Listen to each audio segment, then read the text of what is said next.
యేసుక్రీస్తు నామములో ఈ కార్యక్రమాన్ని వీక్షిస్తున్న మీ అందరికీ మా పరమ యెరూషలేము మినిస్ట్రీస్ ద్వారా హృదయపూర్వకమైన వందనాలు తెలియజేస్తున్నాం. పరిశుద్ధ గ్రంథములో యెషయా ప్రవచన గ్రంథము 65వ అధ్యాయము 2వ వచనములో మనం చదువుతున్నాం.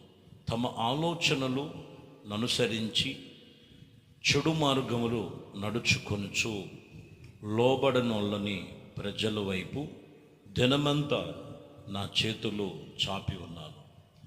ఇక్కడ ప్రభువు మాట్లాడుతున్నారు. దినమెల్ల నా చేతులు చాపి ఉన్నాను. తమ ఆలోచనలు మార్చుకోక, తన చెడు మార్గములు విడవక, తన తలంపులలో ఉన్నటువంటి వాటిని విడవక ఉన్నవారిని ఈరోజు మనం గమనించాలి. దినమెల్ల ప్రభు నీ కొరకు చేతులు చాపి ఉన్నారు. ఆలోచన విధానాలు ప్రభు దగ్గర మార్చుకోమని. లోకపు మాటలు, లోకపు ఆలోచనలు, లోకపు తలంపులు మనుష్యుని అపవిత్రునిగా చేస్తుంది. మనుషుణ్ణి అన్యాయపు పరిస్థితుల్లోనికి తోసివేస్తుంది. కాబట్టి ఇక్కడ వాక్యం చెప్తున్నమాట, నీ ఆలోచన దేవుని వైపు తిరిగి నీవు ఆయన తట్టు నీ మనస్సు నిలుపుకోగలిగితే నీ వైపు ఆయన చేతులు చాపే ఉన్నారు. ఎందుకంటే కీర్తన గ్రంథములో 103వ కీర్తన 10వ వచనంలో మనం చదువుతాం, నీవు నా దేవుడవు, నీవే నా దేవుడవు, నీ చిత్తానుసారంగా ప్రవర్తించుటకు నాకు నేర్పుము. దయగలిగిన నీ ఆత్మ సమభూమి కలిగిన ప్రదేశమునకు నన్ను నడుపును. చూసారండి, ఇక్కడ నీ చిత్తానుసారంగా నడుచుకునేటట్లుగా నాకు నేర్పించు. చాలామంది భక్తి చేస్తుంటారు. మాది పెద్ద సంఘము, లేకపోతే చిన్న సంఘము, లేకపోతే ఇంకేదో కొన్ని సంఘాల గురించి మాట్లాడుతూ ఉంటారు. ఈరోజు మనం గమనించాలి, నువ్వు ఏ సంఘానికి చెందిన వ్యక్తివైనా ప్రభు రక్తములో కడగబడి దైవ చిత్తానుసారంగా నడుచుకునేటువంటి అనుభవంలో ఉండాలి. ఇక్కడ అంటున్నారు, అయ్యా నీవే నా దేవుడవు, నీ చిత్తానుసారంగా ప్రవర్తించుటకు నాకు నేర్పు. ముందు నేర్చుకోవలసినది అది. దేవుని చిత్తానుసారంగా నడుచుకొని అనుభవాలు ఉన్నాయి. చాలామంది భక్తి చేస్తుంటారు, కానీ భక్తిలో ఉన్న శక్తిని అనుసరించరు. అదే ఇక్కడ చెప్తున్నమాట. దైవ చిత్తానుసారంగా అనుసరించి నడిచేటువంటి దేవుని కొరకు మనం తీర్మానం చేయాలి. మీరు గమనించినటువంటి ప్రతి మాటను మీరు అక్కడ చవి చూడాలి. అప్పుడు ఎక్కడికి తీసుకెళ్తారంటే, ఆయన నీ ఆత్మ సమభూమి కలిగిన ప్రదేశములో నన్ను నడిపిస్తుంది అని ప్రభు చెప్తున్నారు. యోహాను సువార్తలో 20వ అధ్యాయము 27వ వచనాన్ని మనం గమనించవచ్చు. తర్వాత తోమ చూసి, నీ వేళ్ళు ఇటు ఇదిగో చాచి నా చేతిని చూడుము, ఇదిగో నీ చెయ్యి చాచి నా పక్కలో ఉంచు, అవిశ్వాసివి కాక విశ్వాసివై ఉండు. వాస్తవానికి తోమ యేసు ప్రభు వారి యొక్క శిష్యుల్లో ఈయన కూడా ఒక శిష్యుడే, 12 మందిలో. అయితే యేసు ప్రభు వారు పునరుద్ధానుడై లేచారని తక్కిన వారు చెప్పినప్పుడు ఈయన వినలేదు, వినటానికి ఇష్టపడటానికి నమ్మను లేదు.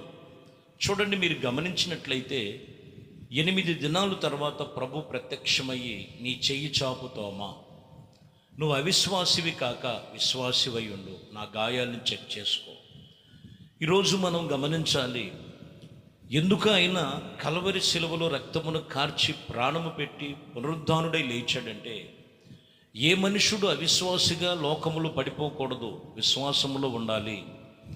యేసు ప్రభు వారితోనే ఉన్నాడు, ప్రభు చెప్పిన ప్రబోధాలు విన్నాడు. కానీ ఆయన జీవితంలో ఇంకా ఏమున్నదంటే, కొన్ని బలహీనతలు ఏమై ఉన్నదంటే అవిశ్వాసం అనే బలహీనత. చాలామంది దేవునికి నేను సమర్పించుకున్నాను, దేవునితో నడుస్తున్నానని చెప్తుంటారు, కానీ ఆ అవిశ్వాసం అనే బలహీనత ఆ మనిషిని కృంగదీస్తూ ఉంటుంది, ఆత్మీయతలో లేవనివ్వదు. అందుకని ప్రభు అంటాడు, నువ్వు చేయి చాపు, విశ్వాసివై చేయి చాపు, అవిశ్వాసానికి చోటివ్వదు. అవిశ్వాసానికి చోటిచ్చావంటే దేవుని కార్యాలు చూడటం కాదు, తర్వాత అన్ని ముందు అవిశ్వాసి తోవలో ఏమైపోయారంటే మేకల స్వభావంలోకి వెళ్ళిపోతారు. మేకల స్వభావము ఇదిగో అపవాది యొక్క వాని యొక్క వెంబడించేవారు ఎక్కడ ఉన్నారు వాళ్ళంటే పాతాళములో తోయబడినట్లుగా అని ప్రభు చెప్పారు. కాబట్టి ప్రియమైన దేవుని బిడ్డలారా, మీరు చేతులు చాపి ఉన్నాను, నేను దేవునికి సమర్పించుకొని ఉన్నానంటే కాదు, విశ్వాసివై దేవుని వైపు నువ్వు చేతులు చాపు. అప్పుడు తిన్నమెల్ల ఆయన నిన్ను చేయి చాపి నిన్ను కావలిలో ఉంచుతాడు. ఎందుకంటే 3వ యోహాను పత్రికలో 1వ అధ్యాయం 2వ వచనంలో ఇక్కడ భక్తుడు రాసిన మాటలు, ప్రియుడా నీ ఆత్మ వర్ధిల్లుచున్న ప్రకారం నువ్వు అన్ని విషయములో వర్ధిల్లుచు సుఖముగా ఉండాలి, సౌఖ్యముగా ఉండాలని ప్రార్థన చేస్తున్నానని చెప్తున్నాడు. అంటే ఈ వాక్యములో మీరు గమనించినటువంటి మాటలు ప్రియమైన దేవుని బిడ్డలారా, అన్ని విషయములు వర్ధిల్లాలంటే ఆత్మ వర్ధిల్లాలి. ఆత్మ వర్ధిల్లాలంటే దేవునికి నీవు సజీవ యాగముగా ప్రభువుకు నువ్వు సమర్పణ కలిగి ఉన్నప్పుడు నువ్వు చక్కగా దేవుని సన్నిధిలో ఉంటావు. ఎందుకంటే అవిశ్వాసానికి చోటివ్వదు. కొరింథీ సంఘానికి కూడా దైవజనుడు పౌలు చెప్తారు. 2వ కొరింథీలకు రాసిన పత్రికలో మనం గమనించినట్లయితే 6వ అధ్యాయం 15వ వచనంలో, క్రీస్తునకు బెలియాలతో ఏమి సంబంధం, అవిశ్వాసితో విశ్వాసికి పాలెక్కడిది. చూసారు, అవిశ్వాసికి విశ్వాసితో పాలెక్కడిది. కొందరు అవిశ్వాసములో ఉన్నారు, కొందరు విశ్వాసం అని చెప్పుకుంటున్నారు. అందుకనే దైవ సన్నిధిలో దేవుని సంఘముతో చెప్తున్న మాట, అవిశ్వాసతో పొత్తు కాదు, నువ్వు విశ్వాసితోనే ఉండు, విశ్వాసంగానే ఉండు. దేవుని వైపే నువ్వు చేతులు చాపి, అవిశ్వాసంతో చేతులు చాపద్దు, అవిశ్వాసంతో దేవుణ్ణి అడగద్దు.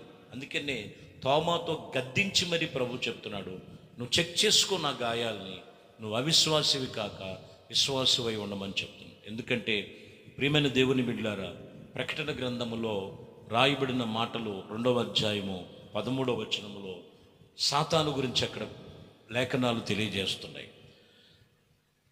సాతాను సింహాసనము వేసుకున్న స్థలములో నీవు కాపురం ఉన్నావు.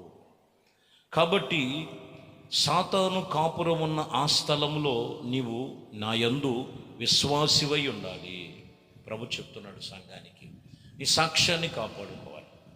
అంటే సాతాను ఆడు సింహాసనం వేసుకొని కూర్చున్న చోట్లో మీరున్నారంటే లోకములో వేలుబడి చేసేది అపవాదైన సాతాను. ఎక్కడ చూసినా ఆ చోటులో నువ్వు ఎక్కడ ఎలా ఉండాలంటే విశ్వాసివై ఉండు, నీ సాక్ష్యాన్ని కాపాడు. దేవునికి సజీవ యాగముగా ప్రభుకు నువ్వు సమర్పణ కలిగి జీవించాలి. కాబట్టి ప్రియమైన దేవుని బిడ్డలారా, దినమెల్ల ప్రభు నీ కొరకు చేతులు చాపుతున్నారు. చెడు మార్గమేదో, అవిశ్వాసపు మార్గమేదో, సాతాను మార్గమేదో నువ్వు తెలుసుకొని వాటిని విసర్జించి ప్రభు కొరకు విశ్వాసివై ఉండు. అవిశ్వాసులతో పొత్తు చేయొద్దు. విశ్వాసులకు జోడు లేదు. దేవుడు నిన్ను విశ్వాస ఆత్మీయ జీవితంలోనే ప్రభు నిన్ను పెడుతున్నాడు. కాబట్టి అవిశ్వాసివి కాక విశ్వాసముతో నీవు జీవించమని లేఖనాలు తెలియచేస్తున్నాయి. అపవాది అయిన సాతాను తంత్రములు ఎదిరించి నువ్వు అన్ని విషయములో ఆత్మీయతలో వర్ధిల్లాలి. ఆత్మీయతలో వర్ధిల్లితే అన్ని విషయములో నువ్వు వర్ధిల్లుతావు, అన్ని విషయములు నువ్వు సౌఖ్యముగా ఉంటావు. దేవుడు నీ కొరకు దినమెల్లా చేతులు చాపి ఆయన నిన్ను నీ వైపు చూస్తూ నీ మనసును దేవుని వైపు త్రిప్పుకో, తిన్నగా మనసు నిలుపుకొని ప్రభుని వేడుకో. ఆయన వైపు నువ్వు చేతులు చాపుండు. దేవుడు నీ ప్రతి ప్రార్థనలు దేవుడు ప్రతిఫలం ఇచ్చి నీ ప్రక్షముగా ప్రతి కార్యముల కృపలో జ్ఞాపకం చేసుకొని ఆయన కార్యములు సఫలపరిచి దీవింప చేయునుగాక. ఆమేన్. ప్రార్థన చేద్దాం. పరిశుద్ధుడు అయిన తండ్రి, దయగలిగిన మా ప్రభువా, ఈ ఉదయకాలము ఈ వాక్య భాగమును విన్న ప్రతి ఒక్క కుటుంబాలలో మీ చేతులకు అప్పగిస్తున్నాం. వారి మనస్సులో, వారి గుడారములో, వారి చేతుల్లో దోష క్రియలు తొలగించి క్రీస్తునందు విశ్వాసముతో చేతులు చాపి విశ్వాసముతో దేవుని కోరుకొని విశ్వాసములో దేవునితో నిబంధన చేసుకునేటట్లు మీ కృప చూపించి నడిపించండి ప్రభువా. నీకే స్తోత్రాలు స్తుతులు చెల్లిస్తున్నాం. ఇదిగోనైనా నా ప్రభువా, ఈ వాక్యం విని వారి జీవితాలు నూతనపరిచి మీ కొరకు ఎదురు చూసే పిల్లలుగా, ఎందుకంటే మా కొరకు దినమెల్లా చేతులు చాపి ఉన్నావు నాయన. ఇదిగోనైనా ఏ దోషము, ఏ అపవాది యొక్క కుయుక్తులు, సాతాను తంత్రములు నజరేయుడైన యేసు నామములో లయమైపోవునుగా. ఆత్మ సంబంధమైన ప్రతి కార్యములు మీ కృపలు జరిగించమని, ఘనత మహిమ ప్రభావాలు మీకే పొందుకోమని నజరేయుడనే యేసుక్రీస్తు నామములో ప్రార్థించి వేడుకొనుచున్నాము తండ్రి, ఆమేన్. ప్రభు మిమ్మల్ని దీవించి ఆశీర్వదించునుగాక.